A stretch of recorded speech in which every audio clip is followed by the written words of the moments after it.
Watch this.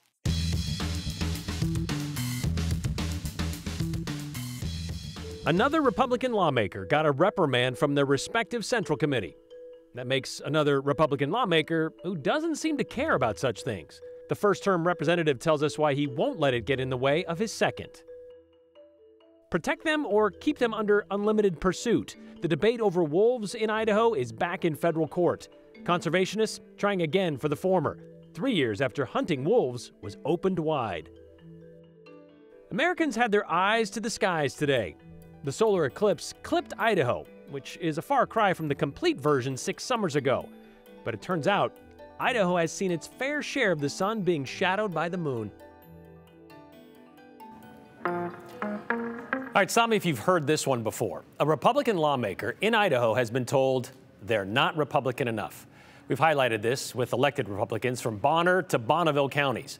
Representative Stephanie Mickelson from Idaho Falls she even told us she wasn't allowed to run as a Republican in the upcoming election for not following the party platform closely enough.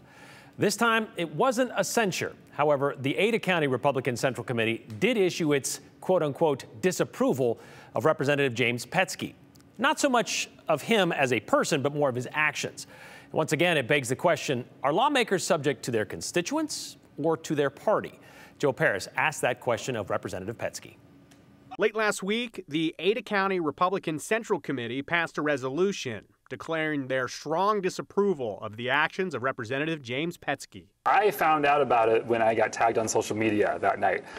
They didn't give me any heads up. They didn't ask me for my opinion. They didn't ask me to, defend myself or to say, what my side of the story was. Meridian lawmaker Representative James Petzke was labeled in the resolution as someone who joined with Democrats to derail the budget reform process.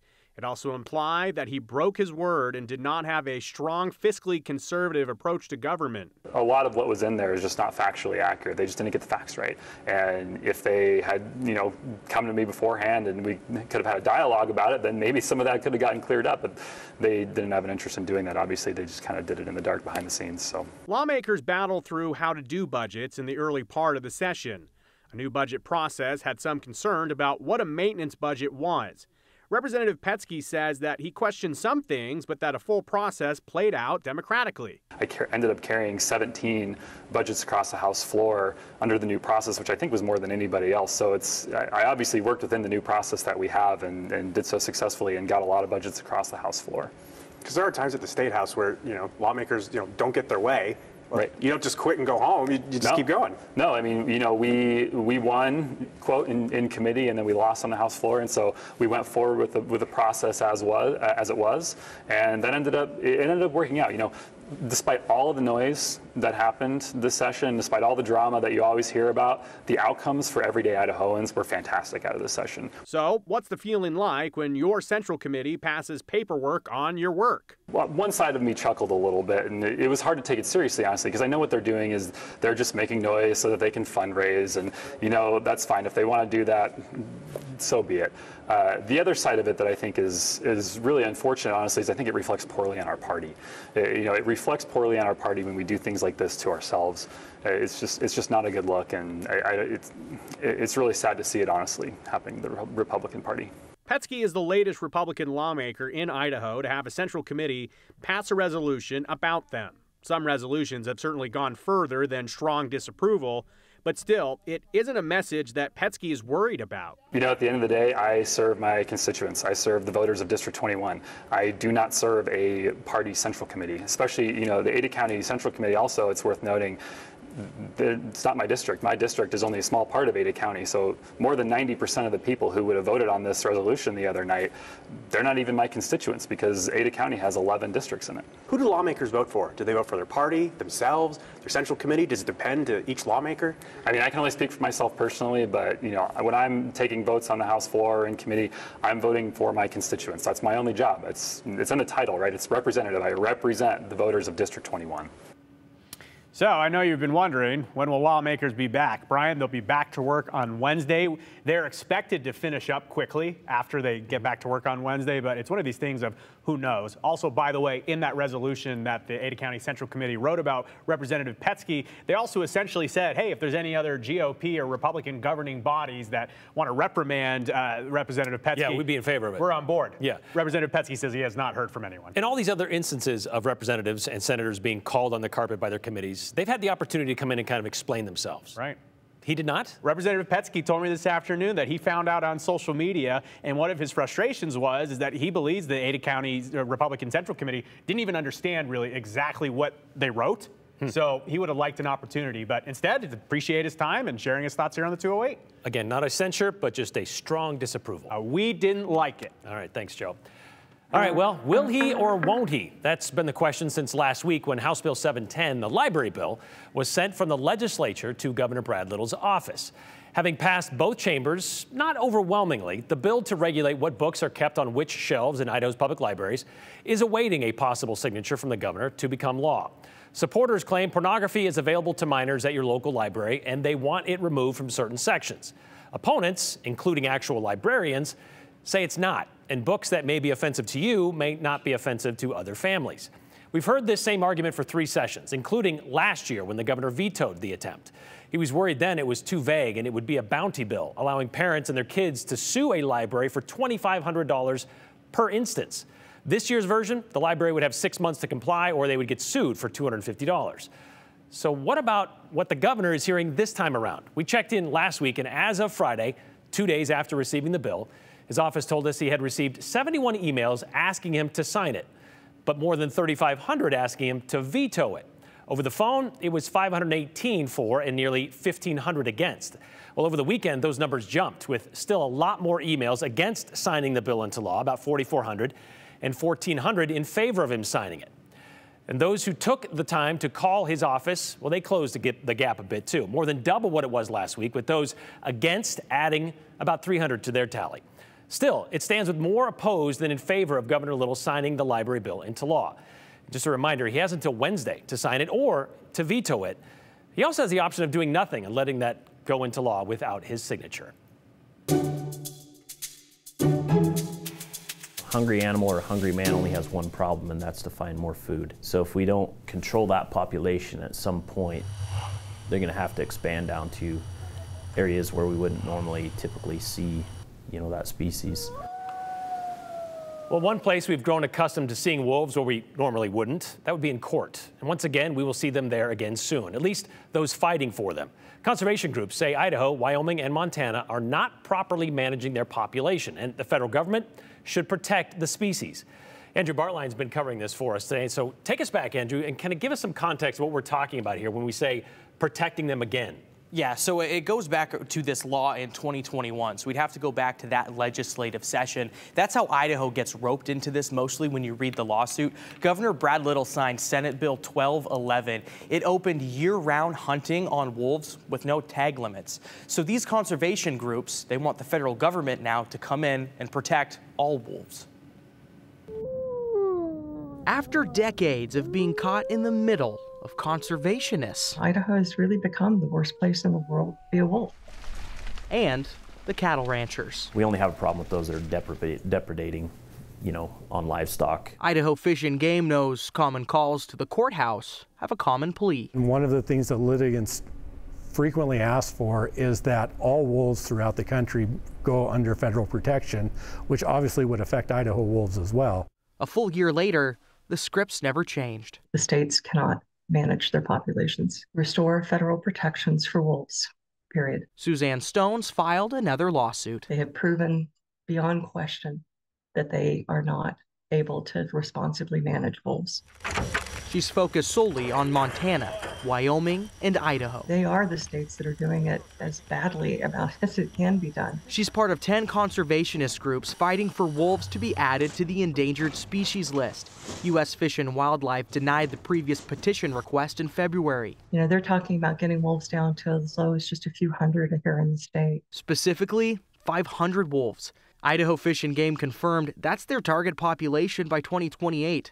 A sharp decline from the recent wolf count of 1,300. And it's a concern exacerbated by recent Idaho law, greenlighting year-round wolf hunting and unlimited wolf tags. And one of the most anti-wolf pieces of legislation in the country. This isn't about conservation of wolves. It isn't about their management. This is about absolutely destroying the wolf population. Ranchers say it's about protecting their livestock. We've had these methods available to utilize, and we haven't seen a huge increase in the take of wolves across the state. And the ranchers are right. Idaho Fish and Game numbers show wolf killings spiked in 2020 before the law change and remained high, but wolf killings lowered to 461 last calendar year. And the livestock killings, they're at an all-time low since Fish and Game started tracking the numbers too. It's an overreaction. It leaves room for interpretation. Either the widespread wolf hunting is working, or maybe it's unnecessary, even illegal. And we don't want to see that happen. Suzanne Stone points out mountain lions, a predator population that is treated differently than wolves. And she says they have more protections than wolves. And it is ultimately a federal judge now, Brian, who's going to step in, evaluate this, make that decision. It's unclear how this moves forward in terms of a time period. But we did hear from those conservationist groups today that the federal judge assigned to this is familiar with the history of wolves in Idaho. I imagine not having to catch up will save time. History and also going forward, because, I mean, wolves are always a topic at the State House. This last session signed into law this depredation law where livestock owners can get, I guess, reimbursed for animals lost to wolves. So it just kind of tells them that, well, I guess they're going to get paid for it, but also still continuing that hunting like it is now, right? I mean, that's the way the law is. If you want to go out and hunt some wolves, you can do it year round. You got to pay for the tags and you're good to go. Still get paid for the loss of livestock. All right. Thank you very much, Andrew. Well, jury is set for Chad Daybell's murder trial. 10 men, 8 women chosen from the 57 jurors that were kind of selected last week and put into a group. Now we wait for opening statements, which are expected to happen on Wednesday. Here's Abby Davis with more in today's 411. Today, the court announced a jury has been selected for Chad Daybell's trial. He's charged in the murders of his late wife, Tammy Daybell, as well as his current wife's kids, JJ and Tylee Ryan. 10 men and 8 women were chosen from the 57 jurors selected last week. The state and defense whittled down the jury pool to that 18 number, 12 jurors and 6 alternates. Opening statements are scheduled for Wednesday. The inmate who escaped custody after being treated for self-inflicted wounds at St. Alphonsus Hospital in Boise last month was back in court today. Skylar Mead is charged with escape by a convicted felon. The judge heard from 3 witnesses, including a detective with the Boise Police Department. He spoke about what he saw on security camera video when Mead and his accomplice, later identified as Nicholas Umfenauer, ambushed Idaho Department of Correction officers and got away. The 3 guards and Mr. Mead are approached by another individual who appears to point an object at them and shoot and fire rounds at them, and ultimately Mr. Mead and this individual flee the area together. Mead's being held on a $2 million bond. His arraignment is set for April 17th. We now know where the City of Caldwell's parking meters will be. Check out the map on your screen. Parking will cost $1 per hour Monday through Saturday. Sundays and holidays will be free, as well as ADA parking with a proper disabled parking placard. You can still find free parking along the railroad tracks for downtown business employees. Paid parking begins sometime next month. And that's the 411 on the 208. I'm Abby Davis.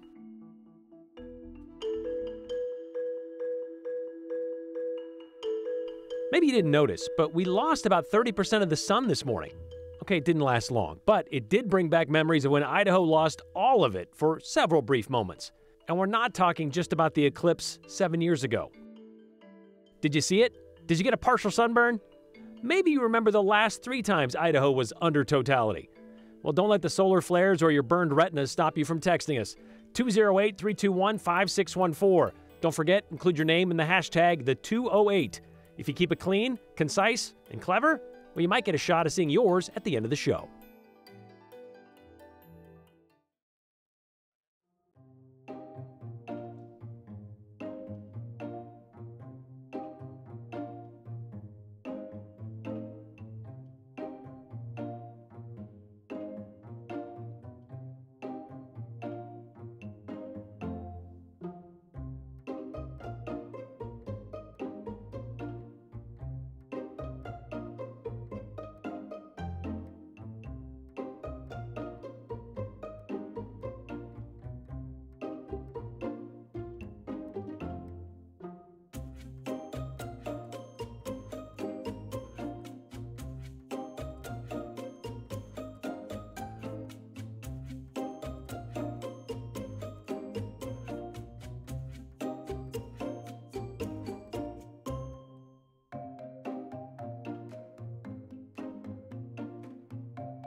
Okay, so that was Idaho, or at least most of Idaho's view of today's solar eclipse. But you probably heard about the total solar eclipse that's, well, traced its way across the contiguous United States for the second time this century. The last time, August of 2017, Idaho was one of the marquee spots to see it.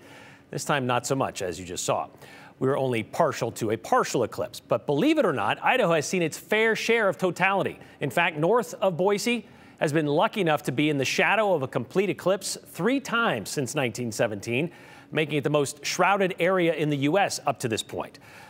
After one just scraped by just south of us in 1889, the 20th century gave the gem state a glimpse of a total eclipse 3 times. The first in 1918, but there wasn't much written about it back then. Nobody seemed to really care, or maybe they just didn't write it down. But there was plenty written about the other 2. Here's a limited look at the history of totality in Idaho. It was the summer of 1945, with the headlines still signaling the status of the war in the Pacific. Those on the home front from northwest Washington to southeast Louisiana were about to witness a total solar eclipse. It was expected to be seen in Idaho on Monday, July 9th at sunrise, just before 6 a.m. for about 25 seconds. Not nearly that long, according to Charles Wood. From East Mountain Lookout, about 10 miles southeast of Cascade, Wood wrote the totality was much shorter than that. Lasted only about 5 seconds. The sun rose in total eclipse, with the corona peeking over the mountains at 6:13 a.m. 45 minutes later, the moon had moved completely past the sun. 34 years later, thousands of eclipse watchers would mob northwest towns in anticipation of the last complete solar eclipse visible in the United States of the 20th century. The first Idaho city to see totality would be McCall at 9:18 a.m., February 26, 1979. However, this being a rare winter eclipse, clouds got in the way for a lot of sun chasers, including for those who tried to get above them and closer to the sun by heading up to the highest peak nearest to Boise. The sky darkened for skiers at Bogus Basin, but they couldn't see the cause. Not so for those blessed and lucky enough to see the celestial spectacle from an airplane 18,000 feet in the air above Grangeville. For them, the totality lasted nearly 2.5 minutes.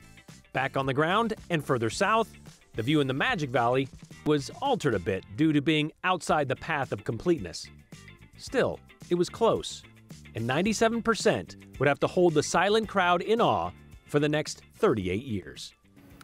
Of course, the 2017 eclipse was the latest, and we did extensive coverage of that day in August. From Weiser to Cascade to Boise, we had you covered, including a 360 story about the crowd that gathered in Cascade, where you can watch the world go dark while watching the reaction around you. Check that out, that video. It's on our website, ktvb.com. Has a link to our YouTube channel where you get a better view of this 360 version. And you might want to keep that link handy, since the next time Idaho will be under the path of totality, June 25th, 2169. Want to wait even longer? Make it a New Year's Eve to remember? Be sure to be around on December 31st, 2252.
Well, you probably remember, even after, of course, the eclipse today and the sunshine and things improving, still over the weekend, the snow we had Saturday morning, maybe you're going to mow the lawn that day, but anyway, a lot of changes. And we have a lot of rain, especially starting last Friday through Saturday morning. This is just how much. Monthly average, now this is the entire month of April, is 1.23. All we're really looking for is if we could just get the average of just a little over an inch. So far, this is what we've had, 2.33.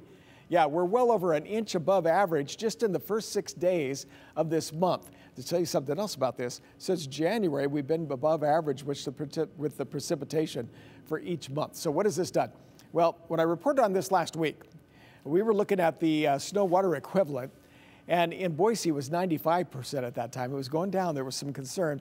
We were waiting for this storm, 100% now, so that puts us right up to average. Payette is 95%.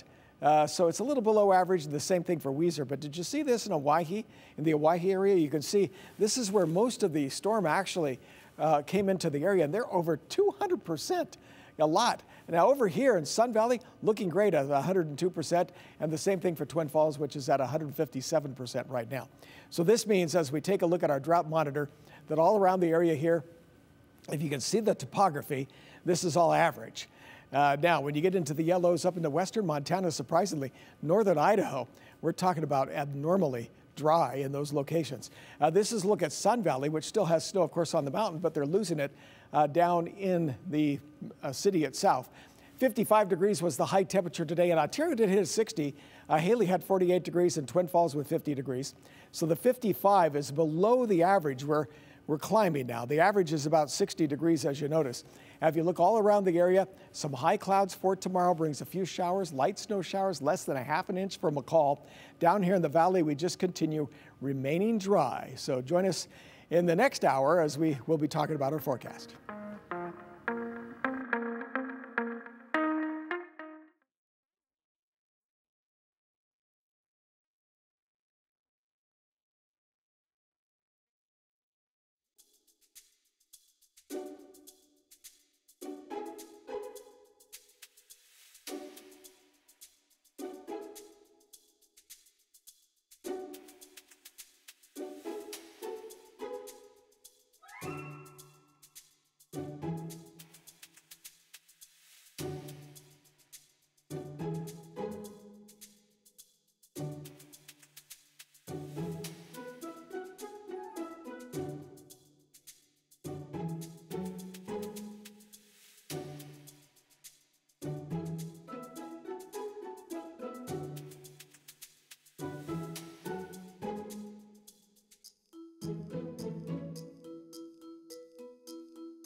Oh, hey, we're back. Let's get to some text messages here. I just closed it up, but we're going to go with this one right here. Governor Little needs to show people of Idaho where he stands on the library bill. Not doing anything and letting the bill pass doesn't say a lot about how much he cares about what his constituents think. That's what Diane has to say about that. So he has until Wednesday to do that. Either sign it, veto it, or just let it become law. Sounds like double dipping to me when it comes to wolves. Why not focus on actual wolf kills of livestock versus mass murder of a species we allowed? I see wild wolves on my hikes and admire this animal as part of our natural ecosystem, says Shauna in Sun Valley. Meanwhile, JD says the wolves in Idaho are by definition an invasive species introduced by the government, and this species was never native to Idaho. Not exactly true. They were all over the place, from the Arctic all the way down to Mexico, until the European settlers moved in and started eradicating them through hunting and then poisoning. They were only reintroduced in Idaho back in 95 and 96. So the government did get involved, but it's not like they weren't native to Idaho to begin with. I really appreciate local legislators that remember they are accountable to their constituents and not to a partisan committee, says Julie. Petzke is a decent person who listens to his constituents. I guess the Republican Central Committee not a fan of legislators working for those they represent. Mr. Petzke, I'm a Democrat, but thank you for following your constituents and your conscience, says Jim. Meanwhile, this one taking a little step further from Bruce. Come over to the Democratic side. The waters are fine. Doubt that's going to happen. We'll see you tomorrow.